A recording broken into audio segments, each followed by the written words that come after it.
So, welcome everybody to Murrumbateman Field Days 2022. It's been a while since we've been here. I think I'm a little bit rusty and giving demonstrations.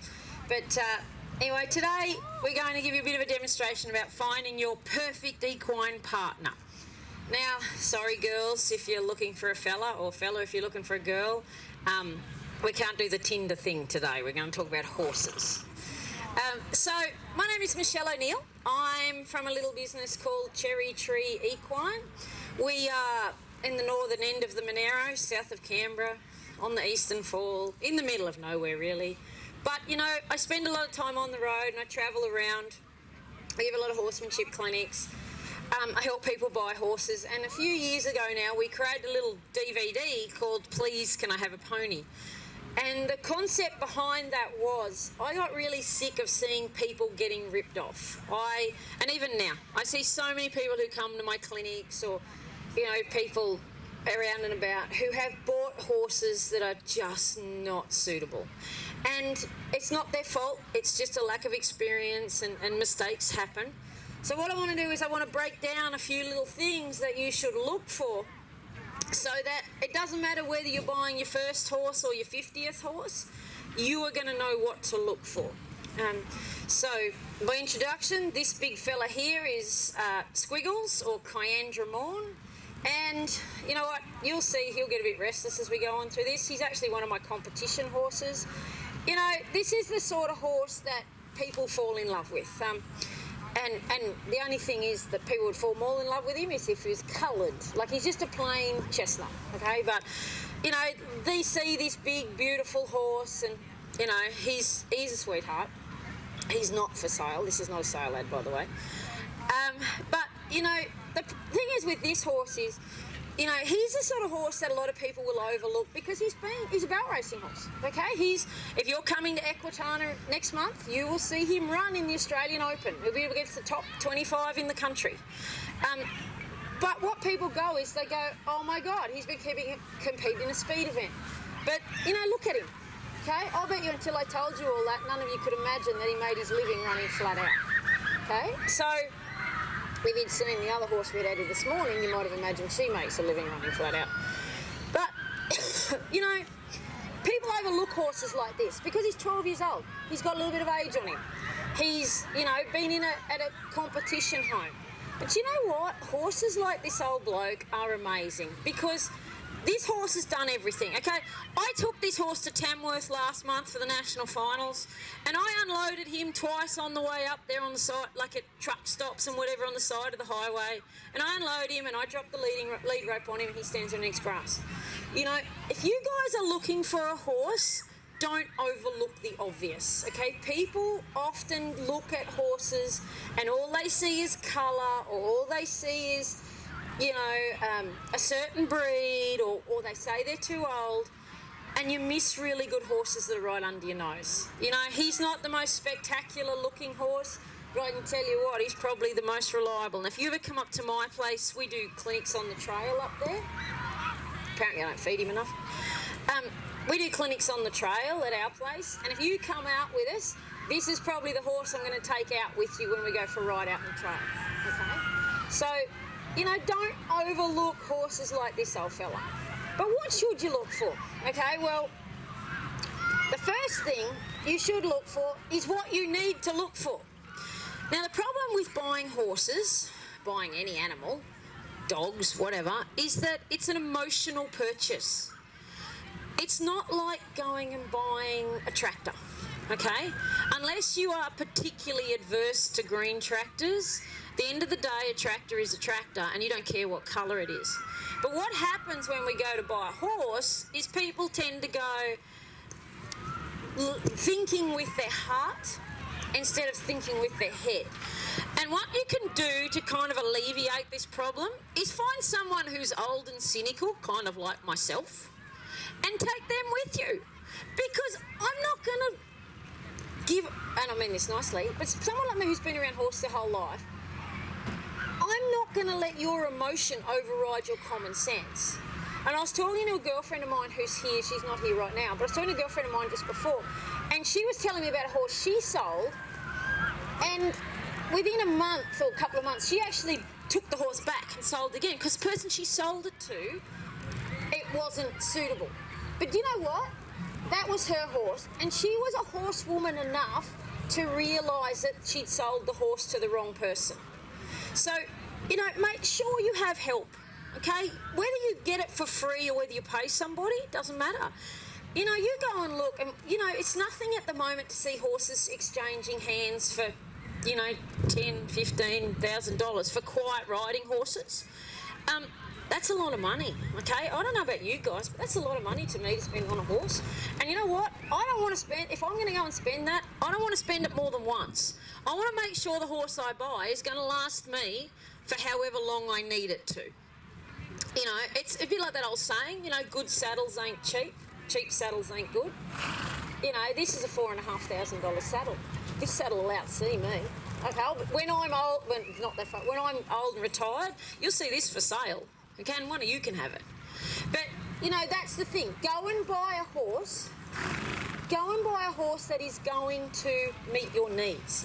Go and buy a horse once. Don't buy a horse just because you fall in love with it and 6 months down the track go, oh shit, I need to sell this horse. Because we all know buying and selling horses takes a lot of time and a lot of money, and you really want to minimise the chance of stuffing it up. And don't get me wrong, there's some great cheap horses out there, but there's a bit of a saying about buying or trading horses. There's 3 ways to get a good horse, okay? There's 3 ways. You can go and pay for a good horse. You can buy a horse and pay someone else to make it into a good horse. Or you can go and buy a horse and you can do the work yourself and turn it into a good horse. Now, you have to recognise in which of those 3 categories you are. Do you have the time, the resources and the knowledge to make a good horse? And, you know, for me, like I breed these horses. The 3 horses I've got here today, I bred them all. So you know what? I get what I get. And then I have to deal with it. We've had 2, if you follow my Facebook page, you will have seen the wonderful Courtney, who's sitting behind the video camera up there, has been putting up photos of the foals we've had this year, born this year. You know, I got 2 fillies. I knew I was getting fillies. I got 2 fillies. I was meant to get 3. 1 didn't make it. That's horses. Okay? And you know what? I had to cop that on the chin. I had to ring the vet. Anyway, we won't talk about details. But you know what? That's horses. So guess what? I've now got 2 fillies. I should have had 3, so I've lost a lot of money already. And now I have to take those 2 fillies over the next 5, 6, 7, 8, whatever years and make them into good horses. Now, I have set my life up that I have the time and the resources to do that. And that's my gig. That's what I do. And that's how come I can come and help all of you so much. Because I ride a lot of different horses, I work with a lot of different horses, and therefore I can handle, like, whatever problem you guys are having, I've probably already had it. You know, but then you might go, well, I find this really, and someone came and saw me before, she had a really nice horse and she wanted it started. So she was willing to spend the time and the money to send that off to somebody, and I recommended somebody to her. And, you know, that's great. That's where she's at. But you know what? You might be that person who goes, I don't have the time to make this horse. This horse is 12 years old. Now, I can tell you when he was 4, there's no way I would have ridden him out here to do this demo. And you can see even now, like, he wants to move. He doesn't want to stand still. He's stuff going on and he wants to move around. You know, he's 12 years. So that's 13 years of my life I've put into this horse. Okay? Now, can you imagine if I was to sell him? And like I said, I'm not. I have to keep pointing that out because I don't want anyone to think I'm doing a sales pitch. If I was doing a sales pitch, you'd know it. That's 13 years of my life I've put into this horse. Can you imagine what that's worth to me time-wise? Like, he would never be a cheap horse if I was to sell him. So you have to be a little aware of that stuff. And this is that horse that you can leave tied up all day. He picks his feet up for the farrier. You know, he goes on a truck, a float, you know, he goes anywhere.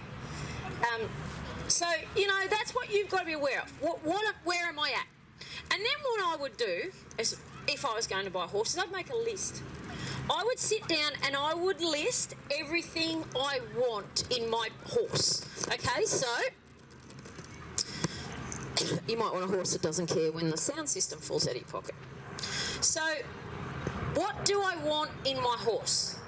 And make that list. Make it everything. I don't care if it's 3 pages long. I don't care if it's headed by, it must be a purple pony with a pink unicorn horn and orange spots. If that's what you want, write it on your list. But then go back through your list and prioritise it. Work out what you must have. So classic example, if you are the person who can only ride 2 days a week, I would not write on that list, must be a 2-year-old green broken horse, okay? Because let's be honest, no 2-year-old green broken horse in this country deserves to be ridden twice a week, okay? If you're busy, go and buy an older horse. You know, prioritise that list. You know, you might want a mare, you might want a gelding. But then, with that list, stick to it, okay? Don't forget about it. Because what we tend to do is we write this list, and I'm getting you to do all of this away from the horse purchase. I'm getting you to do this at home, in your lounge room, when you're relaxed. This is starting to sound a bit like training horses. If you guys have listened to any of my horsemanship demos over the weekend, what do I bang on about? I bang on about putting the training into them at home. And anyone who came and watched the groundwork demo this morning, the little mare I had, she was fairly heightened. She thought the world was going to eat her. But she did everything I asked in that demo because she's done it all at home. I didn't wait till I got to Murrumbateman field days with tractor pull and side shows and horses and people and flapping tents and the highway, and then went, oh, geez, I better train this horse how to do groundwork. I made sure she had all of that in her when she was weaned. So here's the thing. You need to make sure that you take that list with you because you've done your homework away from home. And I wrote an article in Australian Performance Horse magazine a few months ago, and it was called Homework is for Home. It's about how do you prepare your horse to make sure that when you go out, things don't turn into a disaster. So take your list with you, okay? And take your friend with you, and suddenly we're starting to cut some of the emotion out. Now, the other thing that I would recommend that you don't take with you when you go to buy a horse is the horse float. Because if you drive 10 hours across the state to go and look at a horse, and you take the horse float, you're not going to want to drive back. So that horse may not tick all the boxes, and you may still buy it. And then you end up with a horse that you don't particularly like, want, whatever. So you know what? Make another trip. I know fuel is expensive. Like I said, I do a lot of miles on the road. I can't tell you how many miles I do in a month, but I do a lot. And I know how expensive fuel is. And it is cheaper to make a second trip and pay a few $100s extra in diesel than to buy the horse that you didn't really need. You know, and I saying before, you know, about buying a horse you don't need. I got a friend at home, and someone offered her a free horse last weekend, and this girl is a complete beginner, and the horse that she got offered, I don't think I'd be that keen to get on, especially not here. I know a little bit about the horse, but you know what she did? She just fell in love with the idea of owning a horse. That was it. This girl lives in town. You know, her boyfriend lives on a farm. She was offered this horse. She's fallen in love with the idea. And I rang her and I told her straight up, do not take that horse home because that horse is likely to kill you. It's not the horse's fault. The horse has just been through a bit. And then I had to ring the owner of the horse and say, if you give that horse to that girl, I think there's going to be an accident. Now, obviously that didn't make me very popular, but you know what, I don't care. Like, I'd rather people not get hurt. And you know what, I'd rather that horse not get hurt. Like that horse, I could send it to one of you guys who is an experienced horse person, and you would make a hell of a horse out of that. So if anyone's looking for a horse, I know with a nice stock horse, you would make a hell of a horse out of that horse. But the problem is if you're not an experienced horse person, so that horse falls in your hands, it doesn't go well for you, you can't handle it, nobody else wants to buy it, and we all know where they end up from there. Okay, and it's not where we want any horse to go. You know, it's not great, and it's not the horse's fault. And that's what I see a lot of. I see a lot of horses end up in situations where they really should never have been. If people had been more honest with themselves about where they were at. So, you know, take that list, take your friend, stick to it, leave the float at home. Okay, you're going to save yourself and the horse a lot of heartache. Now, what would I go and look at? If I was, say I was going to look at a horse, okay, so you sent me to go and look at this horse and you were going to buy him. I would look at, and this is what I think you all need to look at, I'd look at where you were at. Now, if you're a complete beginner, you probably, like most beginners, want to balance on a horse's face a little bit when you say rise trot. So if we go to a trot here, you're going to, Squiggles thinks that's a bit excessive. And I mean, that's the other thing, seriously. You know, you can see this old horse is listening to everything I say, but like I said, he knows me inside out. So, you know, we kind of have a relationship going. If I'd never seen this horse before, I wouldn't have a relationship. So let's say you're a beginner and you want to balance on his head and do this. Now, as you can see, this old horse, he's pretty forgiving. He knows I'm an idiot. And he will take that. But have a look at him. If you're a beginner, I don't think this would be a lot of fun right now. Okay? And if I keep this up long enough, it'll probably tell me off the off. But that's the thing. This is not a beginner's horse. If you were coming to me and you wanted to, or you're going to look at a horse and you were going to ride a horse, he's very disgruntled by his treatment.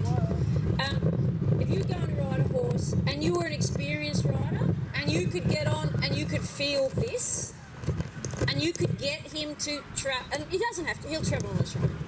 But, you know, you want to get that horse and you want to, is that enough for me? You want to make sure you can put that horse in the position where you want to ride him. So if you want a dressage horse and you want to put him up in a frame and you want to ride him into the outside rein and drop the inside rein, okay, you want to be able to make sure you can do that. If you want to go trail riding, you want to be able to make sure you can ride along on a loose rein. And you want to be able to make sure you can ride the horse in as close an environment when you go to look at him as what you're going to ride him in when you get him home. So if you are a trail rider, get out on the trail. If you want to ride down, like you know, say around here there's lots of little blocks and, you know, tracks and trails and there's traffic, you need to be able to ride that horse before you buy him in that environment. There's no good, if you want a trail riding horse, there's no good bringing him down here and riding him in this arena and then taking him home and wondering why you can't ride him out, okay? Ride him in the context you are going to keep him in. So if you are going to ride him in an arena his whole life and ride him in a frame and, you know, whatever, ride him like that. If you're going to ride him on a loose rein and do nothing and look around, daydream about, make sure you do that. Something I recommend people, if you're going to look at a beginner's horse and you are a beginner, take your experienced rider with you and get them to ride with no balance. Get them to fall around. Get them to fall forward. Get them to drop back. Get them to spur the horse in the shoulder. Get them to pull on its head unexpectedly and see what that horse does. Because as a beginner rider, you're going to get on the horse and you're just going to try and ride it. But get your experienced friend that you've taken with you and get them to do the crazy stuff, okay? Get them to hang out here and see what happens when you do this, okay? Get them to, you know, give him a big old hug this, get him to do a big old pat, okay? You know, get them to kick their legs around, you know, do everything that you are going to possibly do as a beginner. Okay, he's standing still because he knows if he moves, I'm going to make him do something. Okay, but that's what you want to do. Like, you know, I don't want to accidentally fall forward and have a horse take off. So you've got to kind of know where you're at. You know where the horse is at. You're happy with all that. Now the next thing I always will ask a horse to do is to bend to a stop. Now there's bend to a stop and there's a one rein stop. They are two different exercises, and I would ask a horse to do both, but I'd start with the bend to a stop. So literally bend to a stop is run your hand down the inside rein and bend him to a stop. My legs are doing nothing, okay? What that tells me is does this horse know how to give to pressure? Does this horse understand that if I pick up on a rein and ask him to give to pressure, can he softly give pressure? Now this horse flipped his head up in the air and tried to leave town when I did this. I'd be going, okay, and I'd keep working through my exercises with him. Because if your horse doesn't know how to give to pressure, and like I said, the exception to that is a complete beginner's horse where you have to pull on their face a bit. But if your horse doesn't know how to give to pressure, how does this horse know how to steer? How does it know how to stop? How does it know how to, do all those essential things? So the next thing, and I don't care what horse you're going to look at, I would ask a horse to do this. I will ask a horse to disengage his hindquarters. So it starts out the same. Okay, we start out with the bend your horse to stop, but then you put your inside leg back and push his hip around. Now, this is your safety brake, okay? This is how you stop a horse when everything goes wrong. Now, you might be able to tell by this old horse, he doesn't do that sort of stuff very often. He kind of considers that beneath him. So he's a little rusty. But that's okay. At least I know he gives to the rein pressure and he will move his hip.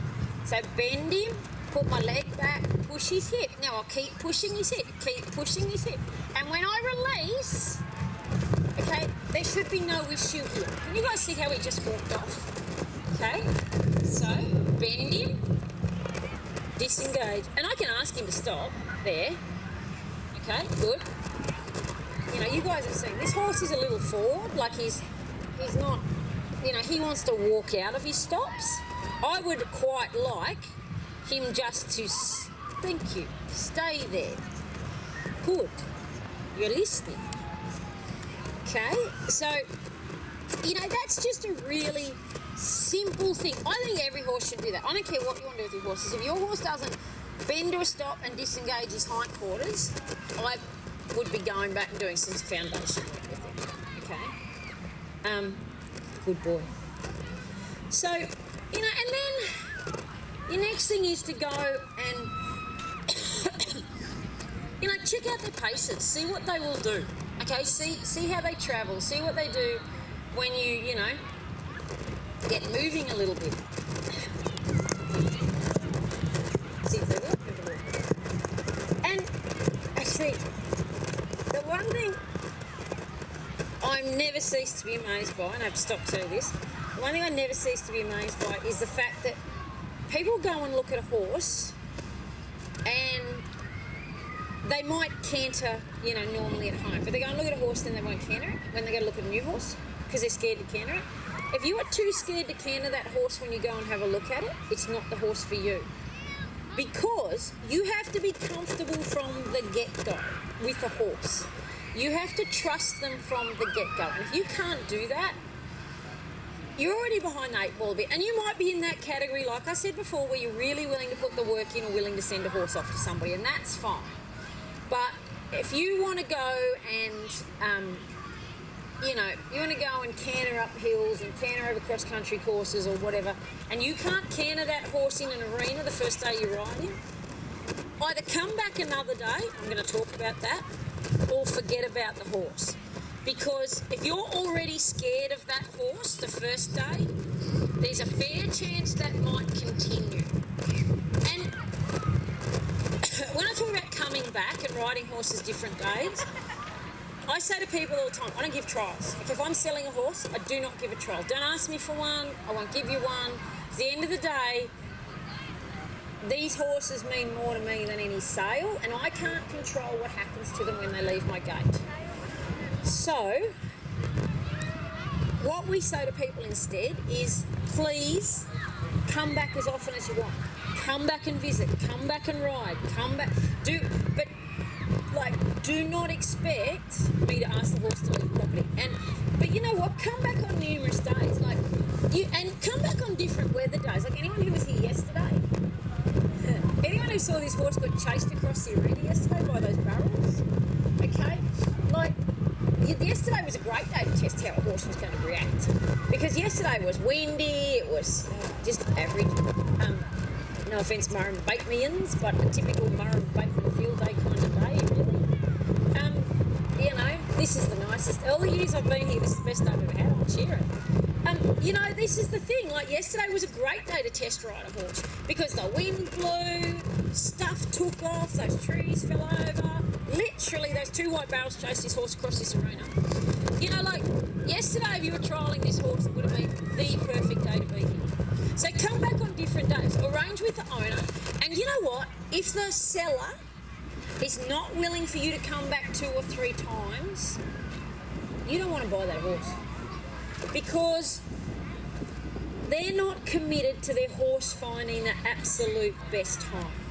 Okay, and at the end of the day, I'm not dumb enough to sit here and bag you guys because, you pay my bills. When you come to my clinics and all this stuff, you pay my bills. I'll be realistic about it. But at the end of the day, my interest lies with making sure that, sure, you guys are happy, but these guys are safe. And if someone is selling a horse and they go, oh no, if you don't buy him today, someone else is going to buy him. Well, there's 2 things going on. There's 3 things actually. 1, they're just ignorant and they just are being difficult. 2, if they say to you, oh, there's someone else coming tomorrow, okay, there either is someone coming tomorrow that isn't and they're trying to push the price up, either way, okay, and that's not great. Or 3, they're trying to hide something, okay? And this is what I think everyone needs to be aware of. Humans don't always have your best interests at heart, okay? And it's rather sad, but it is the truth. And so, this is why, if you're buying a horse and they don't want you to come back, you don't need that horse. And I don't care if it fits your list perfectly, because you might think it fits your list of what you want perfectly today, and then you might get that critter home and find out it's not the horse you thought it was. So, please always be aware time is your friend. And I know like over COVID, you all know anyone who tried to buy a horse over COVID, it was a seller's market during COVID. Like the prices and the way horses were selling was insane. There's been a bit of money about, but you know what? There's a lot of horses out there. Okay, so please don't be discouraged. I tell a story, I had a big chestnut gelding who, until this horse came along, he was the best horse I ever had. And I bought him as an older horse. He hadn't done anything, but he was an older horse. It took me 18 months to find him. 18 months. 18 months of me looking at horses, riding horses, and they were just never right. And actually the funny story about that horse is he was advertised in horse deals. Back when everybody bought the printed edition of horse deals. Yeah, So he was advertised in horse deals, and I missed him. Someone else beat me to him, and he was sold. And it turned out a friend of mine bought him, and I had to wait another 6 months. And in 6 months' time, they worked out that this horse was not going to suit what they wanted. And I'd gone and seen them. When I found they'd bought him, I went and saw them and said, if you ever go to sell that horse, I want first offer on him. And they said to me, oh, someone else has beat me to it. And I said, well, give me second offer. And I waited 6 months, and in 6 months' time, I got that second offer. And I bought that horse. They had bets on me, that my friends, I use that word very loosely, they are my friends, they had bets on whether that horse was going to kill me. And I don't know if any of you know Rob Lawson, the reining trainer. Rob and I are friends, and that horse bucked Rob off. First horsemanship clinic I ever went to. So I did dressage until I was 23, and then I switched across to barrel racing for a sport. And, I used to have a normal job like most of you do. And then I went to a Rob Lawson horsemanship clinic, and I was that person that turned up to the Rob Lawson horsemanship clinic with a flat webbing halter to do groundwork and like a 6-foot cotton lead rope. And Lawson went, "Who is this idiot?" Anyway, then my horse bucked him off. And anyway, we're great friends to this day, okay? But you know what? Like, I had the time, I was willing to put in the time, and I went to a lot of clinics. I went to clinic after clinic after clinic, and Rob was he was the start of helping that horse get going. I went to clinic after clinic. I spent hours riding that horse. I put so much work into him. That horse, he passed away in my paddock. He owed me nothing. He had a home there for life. And you know what? I was willing to put that time in, but they literally had bets on whether he would kill me. And he used to, if you used to trot a figure of 8 and you'd change your inside leg when you changed direction, he would capriole through the air. That's how bad he was. So I put probably 2 years into that horse before I even did anything with him. You know, now I'm older. I don't have as much time in my life. I wouldn't do that now. But I was young and stupid. I was young then. I had lots of time.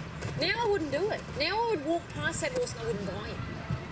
You know, but that's where I was in my life, and that's, something else we need to be aware of.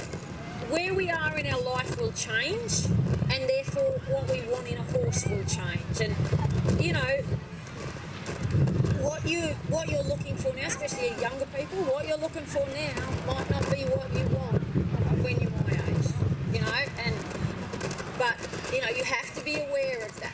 You have to be aware that you can make a good horse, or you can pay someone to make it for you, or you can go and buy it. But they're the only 3 ways you're going to get the perfect horse for what you want.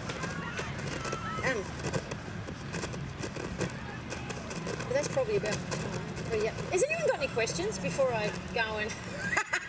Oh, hello! Okay. You want a good story? Don't you run away now. I'm just looking at you. Now I've realised who this is. There's a man standing over here on the end who's a very dear friend of mine, who I haven't seen for a very long time.